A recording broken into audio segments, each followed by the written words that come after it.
whatever memories that I had to connect to that. What would Dan expect me to do? What would be the right decision to make? These are the same things that they have to deal with here. They had their father to teach them how to work the land. Everything they needed to know to survive, guess what? Their father put it in them.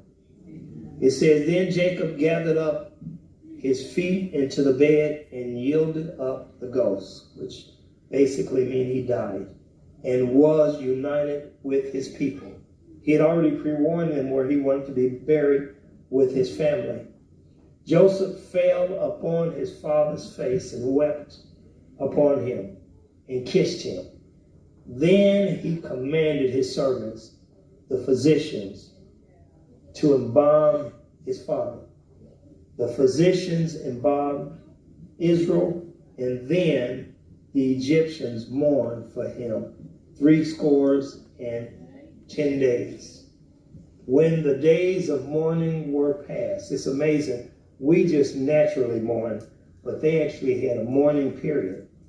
Joseph spoke to the house of Pharaoh, saying, if I have found grace in your eyes, speak, I pray you, in the ears of Pharaoh, and say that my father made me swear to bury him in the grave he dug for himself in the land of Canaan. Therefore, my Pharaoh, let me go up, I pray, and bury my father, and then I will come again. How many know Pharaoh, he was living in Pharaoh's house, and he was over all Pharaoh's things. He was a hired hand. But he held great power there because everything that Pharaoh was over, he had his hand in. You ever see these people that are famous, maybe the politician? You can only do so much. So some of them have a couple of personal assistants. I have a good friend that travels all over the world. When I call him, I have to call his assistant. And I have to work through his assistant. And if that assistant is busy, he gives me the number to the other assistant, and I have to deal with them. You know why? You might say, you're not a good friend. No, he knows because his life is so busy. He can't be on the phone with me all day because where I'm trying to call, a few other dozen people are trying to call. Amen? And so here, Pharaoh had help. So he had to get permission from Pharaoh because that meant things are not going to flow. How many know when the boss is away, the people are going to play? No. So he got Pharaoh's permission, which meant Pharaoh has to get somebody else to be over things until he gets back. It said, go up and bury your father, according, Pharaoh said, according to his wishes, which is important for you to have peace. Because guess what? What you do to someone else could definitely happen to you. So if you promise someone you're going to do something, you need to follow through. And at my close, Joseph buries his father. So Joseph went up to bury his father, and with him went all the servants of Pharaoh, the elders of his house, and all the elders of the land of Egypt, all the household. Only the little ones, their flocks and their herds, did not leave in the land of Goshen. Also chariots and the horsemen went up with him.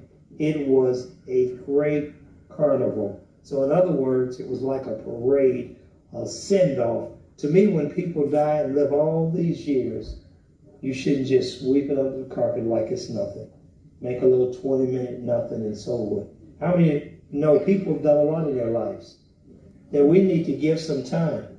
How many know if you have a little party and have some cupcakes and enjoy and tell stories, that's what we need to do. Enjoy, even though they're gone. We need to appreciate when they were here with us. And if we learn anything from them, don't let that go in the grave. Keep that on. I remember my dad used to say, boy, you can't do it from the grave. What was he telling me? Whatever, he said, whatever you need to do for the Lord, you need to get to do it. And that plays over in my head. Whatever you're going to do for the Lord, you need to get to doing it.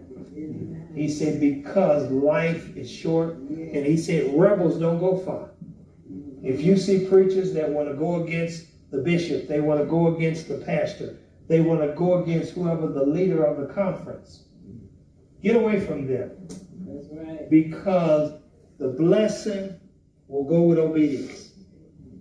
You want people to obey you when you're in the lead. So once someone's in the lead, you need to react the same way. Amen? Amen. So did you all get something out of this word today? Yeah.